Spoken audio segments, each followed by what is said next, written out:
My name is Helen. I am 26 years old. I teach English. I have this job at a language institute.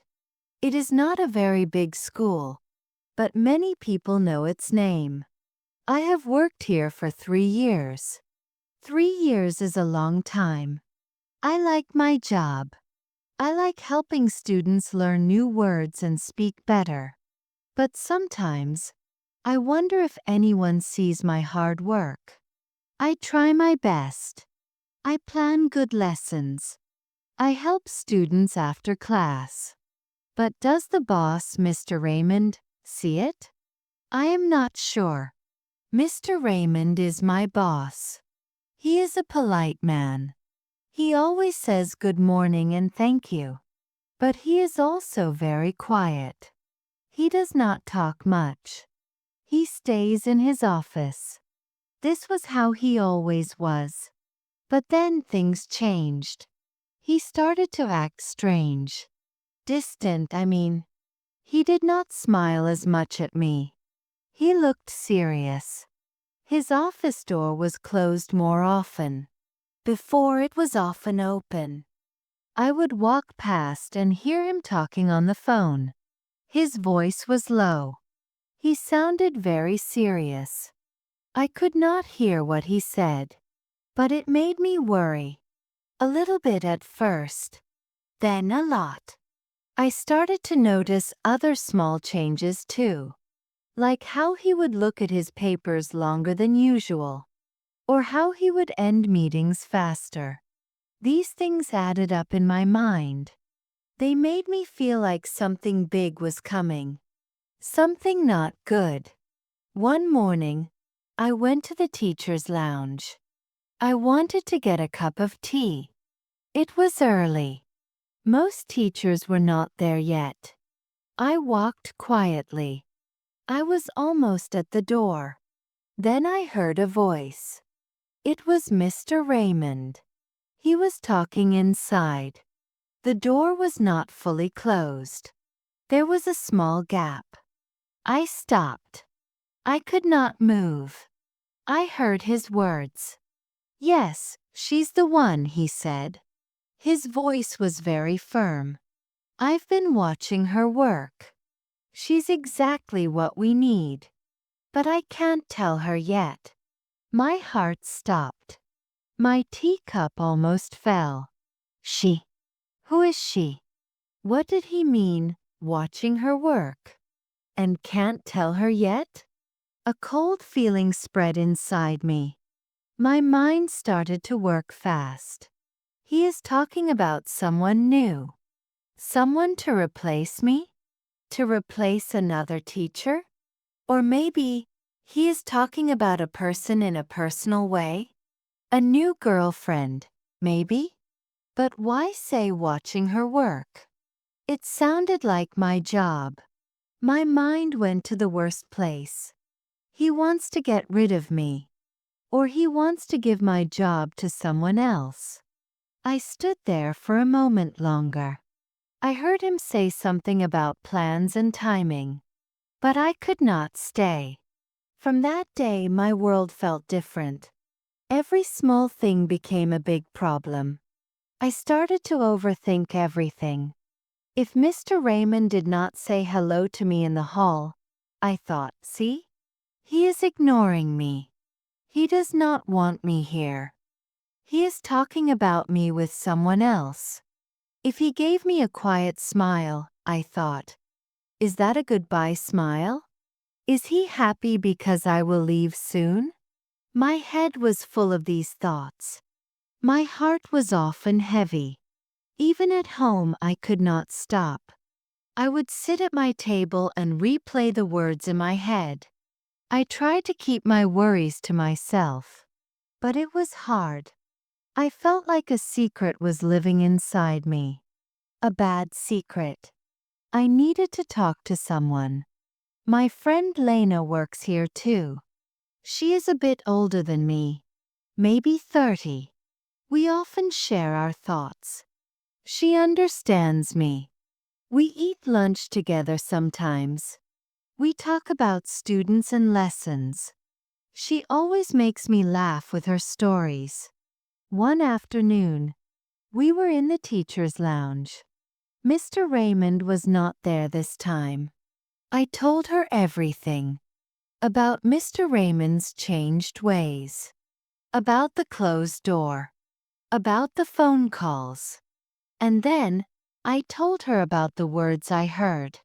Yes, she's the one. I've been watching her work. She's exactly what we need. But I can't tell her yet. Lena listened. She looked at me. Then, she gave a small laugh.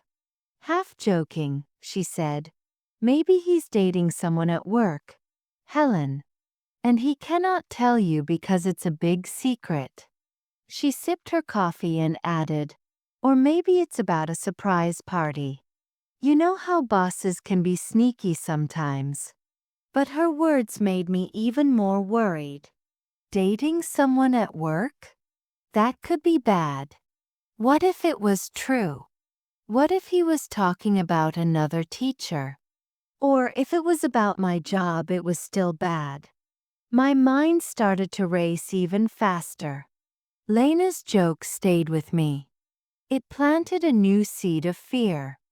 I thanked her for listening, but inside, I felt worse. I started to watch Mr. Raymond even more closely. Every small detail. Then, a new teacher came to our school. Her name was Julia. She was new to the institute, fresh out of her training. She was nice, but very quiet. Mr. Raymond spent a lot of time with Julia. I saw them talking often. In his office. In the hallway. He showed her many things. He explained how our school worked. He helped her with lessons. He was very kind to her. He was kind to her in the way he used to be kind to me.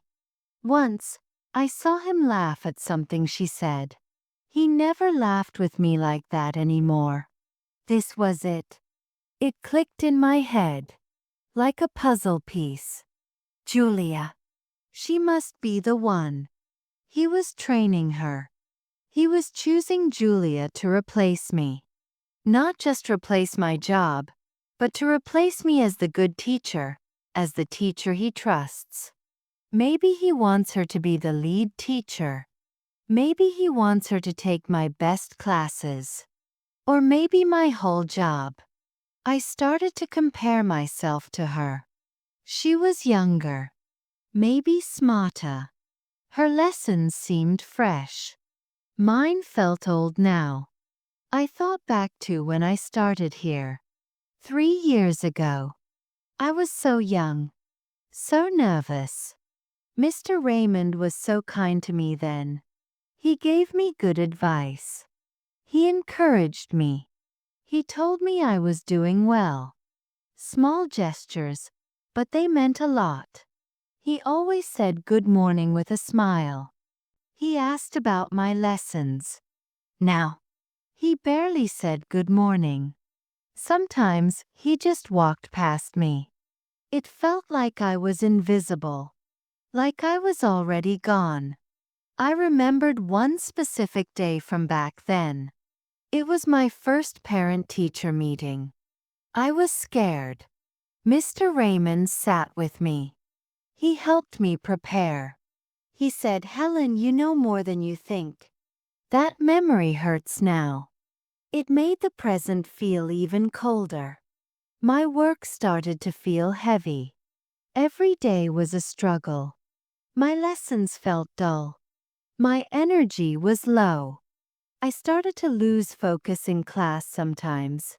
I made small mistakes. I forgot a task. I mixed up some papers. These were small things, but they felt big to me. They were proof. Proof that I was not good enough. Proof that Mr. Raymond was right to replace me. My chest felt tight most of the time. I could not sleep well. I just kept thinking. Why me? What did I do wrong? At night, I would lie in bed and stare at the ceiling. I would imagine my life without this job. What would I do? Find another school? Start over? It scared me. One afternoon, I was at my desk. The school was quiet. Most students had left. My phone buzzed. It was an email from Mr. Raymond. My heart jumped. I knew this was it. I just knew. The email was short. Hi, Helen. Can we meet at 5 p.m. today? I need to talk to you about something important. Raymond. My hands started to shake. I read the email again. And again. Meet at 5 p.m. Something important. This was it. This was the end. He was going to tell me. He was going to say, Helen, thank you for your time here, but we have made other plans. Or, Julia will take your classes now. My stomach felt cold. My head felt hot. I could not breathe well. I sat there for a long time, just staring at the screen. Time felt slow. I spent the whole afternoon like this, imagining the meeting. What would he say? How would I answer? Would I cry? I am not a person who cries easily. But this felt different. It felt like my future was being taken away. I imagined his serious face. My own sad face. I packed my bag slowly. My books felt heavier than usual. I even thought about what I would say if he fired me. Maybe I would ask why. Maybe I would just nod and leave. Lena saw me. She came to my desk. You okay, Helen? She asked. I shook my head. My voice was small. Mr. Raymond. Email. 5 p.m. Something important. Lena understood. She put a hand on my shoulder. She teased me a little, trying to make me feel better. Oh, maybe he's finally going to ask you out, she said. But her eyes were kind. Then she became serious. Look, Helen, whatever happens, you'll be okay. You are a great teacher. You are strong. Her words were a small comfort, but the fear was too big. She hugged me quickly. It helped a little. It was 4:58 p.m. My heart was not just beating. It was pounding, like a drum inside my chest. I stood outside Mr. Raymond's office door. I took a deep breath. My hands were sweaty. I knocked gently. Come in, Helen, he said. His voice was calm. Too calm. I walked in. His office was neat, as always. Books on the shelf. A big desk. He sat behind it. He gestured to the chair opposite him.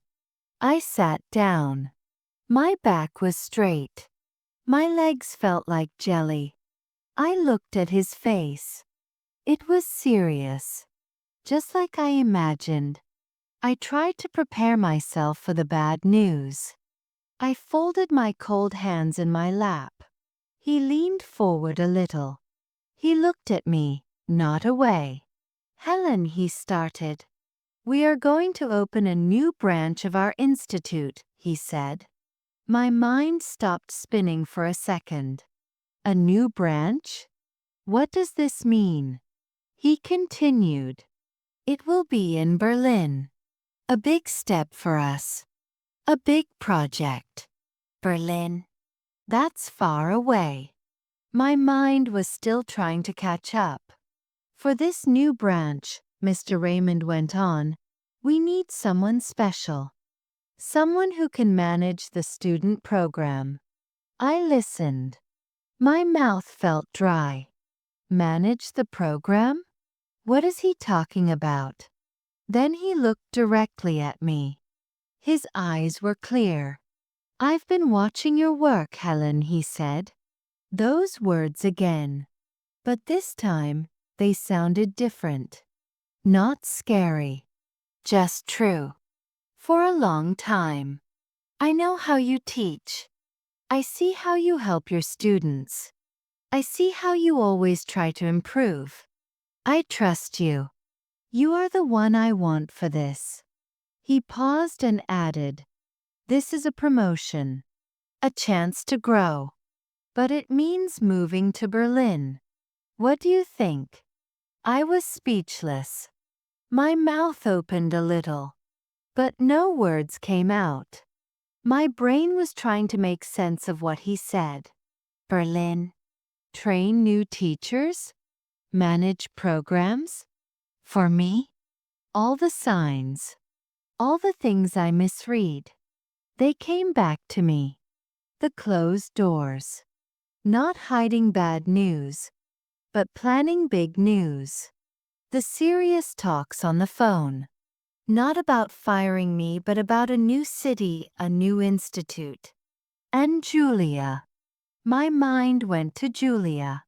Mr. Raymond spent a lot of time with Julia. Not teaching her to replace me, but teaching her to take over my old classes. My classes, because I would be gone. I would be in Berlin. She was being trained to take my place here. Not my job. Not my future. It all made sense now. Like a fog lifting. I walked home that night. My head was buzzing. It was not a sad buzz. It was a strange buzz. I should be happy. But part of me felt embarrassed. I felt a little stupid. All those days of worry. All those sleepless nights. All the fear. All the sadness. It was all from a misunderstanding. From a story I made up in my head. A story made of fear. I stopped at a park on the way home. I sat on a bench. I watched people walk by. They looked normal. I felt silly for my big worries. I called Lena as soon as I got home. I told her everything. She listened. Then, she laughed softly. A kind laugh. See, Helen, she said. You wrote the whole wrong story in your head. I told you. I smiled a little. She was right. We talked more. She asked about Berlin. I said I was not sure yet. She encouraged me. This is your chance, Helen. Go for it. But even with the right story, I still felt unsure. Berlin. It is so far. A whole new country. A new language. A new challenge. What if I am not ready? What if I fail? What if I cannot train teachers? What if I cannot manage a whole program? My old fears, the small ones, started to creep back a little. It was a big step. A really big step. I thought about my family. They live here. My friends too. Moving would mean leaving them. Saying goodbye. Starting alone. That scared me. I sat on my sofa. I looked out the window. I thought about my first day at this institute. 3 years ago. I was so shy. So quiet. I was afraid to talk to students. Afraid to make mistakes. My first lesson was terrible. I remember Mr. Raymond came to me. He did not say I was bad. He just said, you can do it, Helen. Keep trying. And I did. I kept trying. I learned. I grew. I became confident. I became a good teacher. My students love my classes. I have grown so much since that first day. Maybe I am stronger than I think. Maybe I am ready for Berlin. Maybe I am ready for this new thing. I remembered other hard times too. Like when a student quit my class. I felt bad. But I learned from it. I got better. I accepted the offer. It felt right. A little scary, but right. Mr. Raymond was happy. He helped me plan the move. Papers. Flights. A place to stay. My first flight alone was to Berlin. I felt nervous. My stomach had butterflies. But I also felt excited. A new place. A new beginning. When I landed, the air was different. It was colder, but new. I met the team in Berlin. They were teachers from different countries. Italy, France, Spain, Germany. They had new ideas. The students were new. Everything was new. It was a new energy. My first meeting with them was awkward. I introduced myself. They smiled. But I felt out of place, like a stranger. At first it was hard. The language barrier was tough. Not everyone spoke fast English. I had to learn German words. Simple ones like hello and thank you. The weather was cold, colder than home. I missed the sun. The systems were new. How to register students. How to plan classes for many teachers.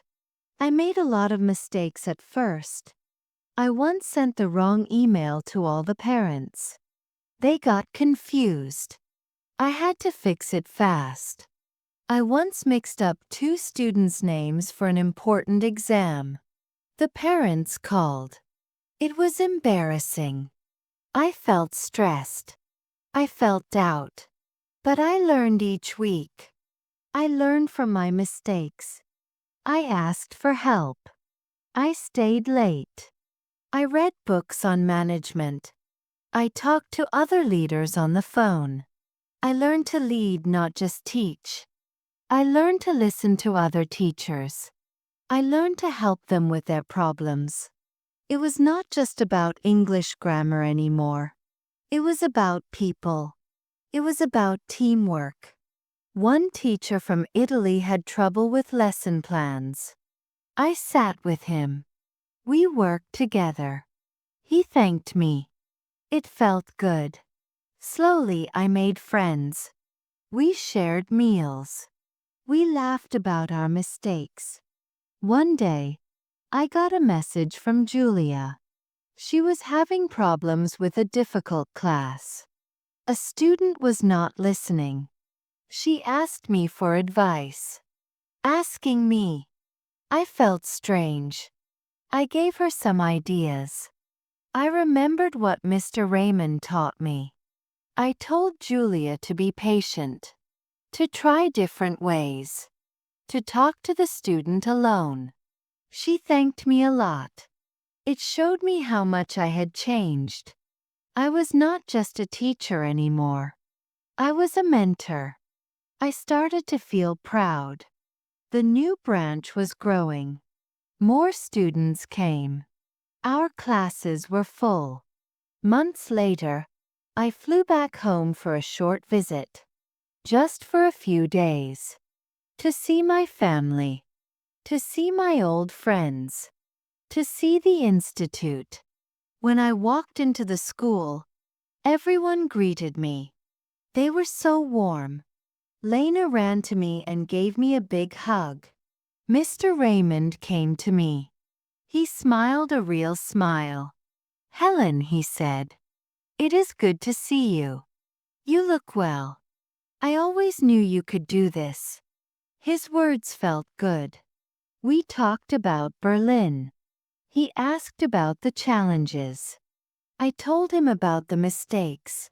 He nodded. "That's how we grow," he said. Lena hugged me again. She whispered in my ear, Told you it wasn't a love story, Helen. It was a growth story. She was right again. She always is.